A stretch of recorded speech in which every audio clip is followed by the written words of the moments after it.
NASCAR Cup Series qualifying is officially concluded from Homestead, and Alex Bowman has won his first Cup pole of 2025. What's going on, guys? It's Daniel, and welcome back to our video. As I just said a second ago, NASCAR Cup qualifying is officially done from Homestead, and Alex Bowman has won his first Cup pole of 2025. Alex Bowman had really solid pace in practice, and definitely got help from a cloud. There's no denying that, but the 48 car was one of the strongest cars in practice, especially on the long run, and didn't have always the short run speed, but he showed up at the right place and the right time, and gets that 48 car on the pole. This also is technically his second pole of the year across all three series, because he did win the pole for the Xfinity Series race at Phoenix.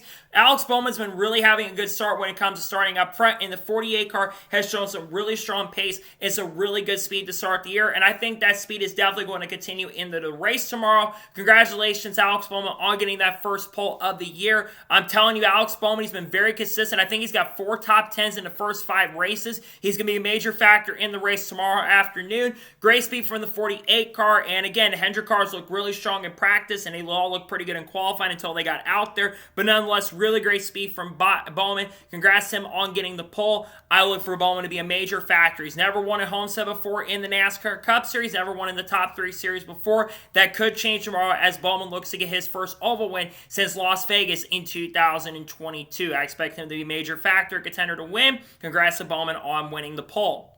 So now we're going to talk about all the top qualifiers and give my thoughts on qualifying as a whole. So Alex Bowman wins the pole. Josh Berry qualifies second. He was not that good in practice, 30 or 31st overall in time, and I didn't really see the long run speed. So I wasn't expecting much from Berry in qualifying. But he comes in once again and gets a front row start. I'm telling you, the 21 team, they're executing very, very well currently at the moment, and they've been having the best start they've had in many, many years. You give someone a legitimate car and put them behind the wheel, and they do really good. It makes Harrison Burton look worse, even though I think Harrison Burton's a pretty solid driver, and unfortunately makes Haley Deegan not look good either, as she struggled at AM while Harrison's been doing pretty good at AM. But good job for Josh Berry to start on the front row in second.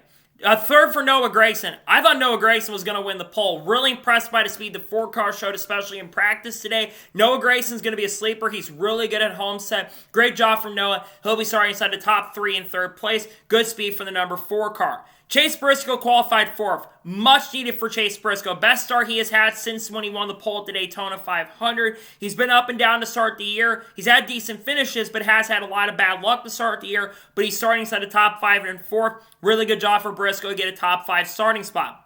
William Byron qualified 5th. I thought he was going to have a chance to beat Bowman at the end of the day, but still really good speed from Byron. He's been very consistent to start the year. Seems like he got to go out later, have a chance to get the pole. Good job for Byron, though. He had really good speed, especially on the long run in practice. He'll be starting in 5th.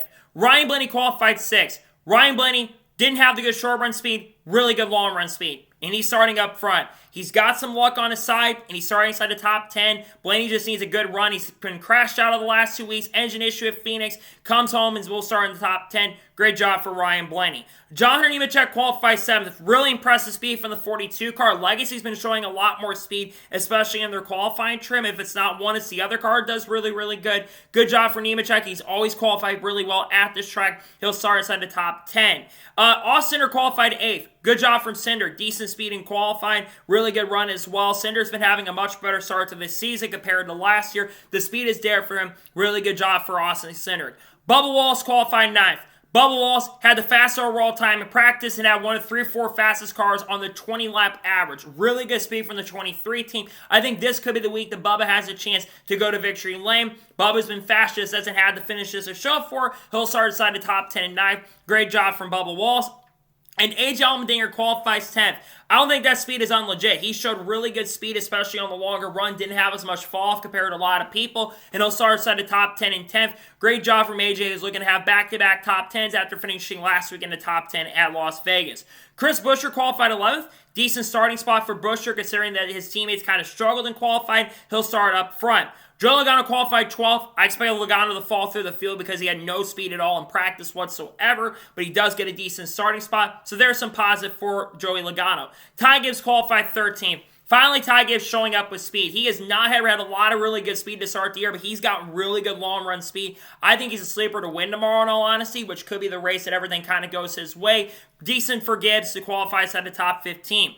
Kyle Larson qualified 14th. Larson, I think he has the best car of all the drivers in the field. He just got in a bad qualifying draw, but that number 5 car was best on the 20 lap, the 5 lap, the 30 lap. Every average, Larson had the fastest car by quite a bit. He's going to be one to watch out for in the race tomorrow. He'll have a little bit of work to do to get up front, but I think he'll be up front by the end of the event.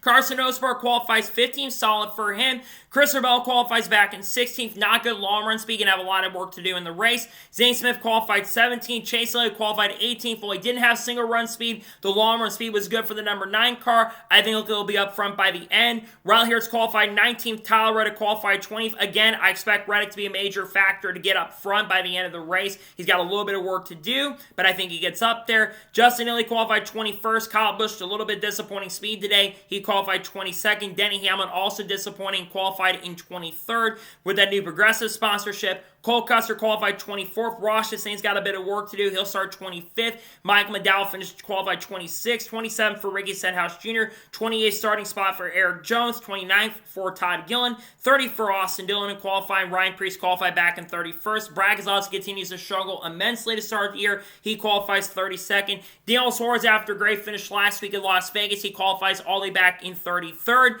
Ty Dillon qualified 34th. Shane Van Gisbergen, who's still trying to get up to speed with the next-gen car, he's starting back in 35th. We need to start seeing improvement, hopefully really, really soon for him.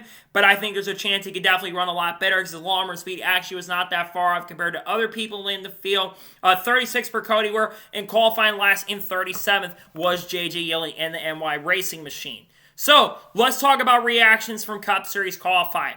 I think the Hendrick cars, they all look really, really strong. The Hendrick cars are really good on the long run. Larson looked good. Elliott looked good. William Byron looked good. And Alex Bowman also looked really good out there. Ty Gibbs, who struggled to start the year, like I mentioned a second ago, his long run speed was definitely there, and he showed really good long run speed. The 2311 racing cars of Tyler Reddick and Bubba Wallace, two of the fastest cars on the long run as well. I think these could be all the drivers that will be factors to win tomorrow. So I think these are the fastest overall cars when it comes to the long run speed, and we are probably going to have a lot of long runs. I think Ryan Blaney's the other driver that I will mention because he is the fastest forward on the long run. I'll mention Noah Gragson too because Noah Gragson has been doing a really, really solid job, all things considered, and I think Noah Gragson will be up front. You're going to have a car that's really good on the long run because I think, again, we're going to have a lot of long runs. You got to have a good short run car, and you got to have a car that's going to be versatile that can run the bottom and run the top as well. But I think at the end of the day, you're going to have to beat that 5 car. I think Larson has the best car overall. Yes, he started a little bit farther back, but Larson had the best car in a 30 to 40 lap average. Keep an eye on Larson tomorrow, as I think he's going for the sweep, by the way, has a chance to win the Xfinity Series racer coming up in a little bit. But nonetheless, I think it's going to be interesting to see what Kyle Larson can do in the race because I expect Larson to be a major factor contender to win and lead quite a few laps in the race despite starting back outside of the top 10. So, that is going to be it for reactions in NASCAR Cup Series qualifying from Homestead, Miami. I want to thank you guys for watching. Please subscribe to the channel. Notifications on so if I win a video, it does go live on my channel. Follow me on Twitter, Facebook, and Instagram, and support me on Patreon as well. Let's go to below that and comment your thoughts below on today's episode. What are your thoughts on Cup Series qualifying? Let me know your thoughts in the comments below. And congratulate Alex Bowman on winning the pole. Let me know your thoughts in the comments below. We will have reactions to the NASCAR Xfinity Series race coming up in a couple hours after the race concludes. Then tomorrow we're going to have the starting lineup video for the Straight Talk Wireless 400 at Homestead. And we are also going to have probably the Cup review. And we should potentially have an SVG video depending on how he performs tomorrow. If he struggles tomorrow, probably won't be a video on him. Then, of course, on Monday we'll have a NASCAR news we discussed news over the course of the last couple days. We're going to talk about Homestead's future because it sounds as there's a lot of talk that Homestead might get a race. There's also talk about maybe Liam Lawson doing some stuff in NASCAR perhaps. We'll talk maybe about Haley Negan, SVG, Carl Edwards, Kurt Busch, Kyle Busch, Denny Hamlin's Progressive sponsorship, Honda, Dodge, all the good stuff. Clayus McFarland, Matty D, all the good stuff we'll probably be talking about on the channel over the course of the next couple days. Next week, we're going to Martinsville, which I'm really looking forward to that. We've got Dash for Cash. We've got the Triple Truck Challenge starting, I believe, this upcoming week. So it should be some really exciting and really fun racing in Martinsville. But first, we got to get through the next couple day races at Homestead. So anyways, like I said, I want to thank you guys for watching today's episode, and I'll see you guys next time for more great, awesome NASCAR content and other motorsports content on the channel like this. Take care, everybody.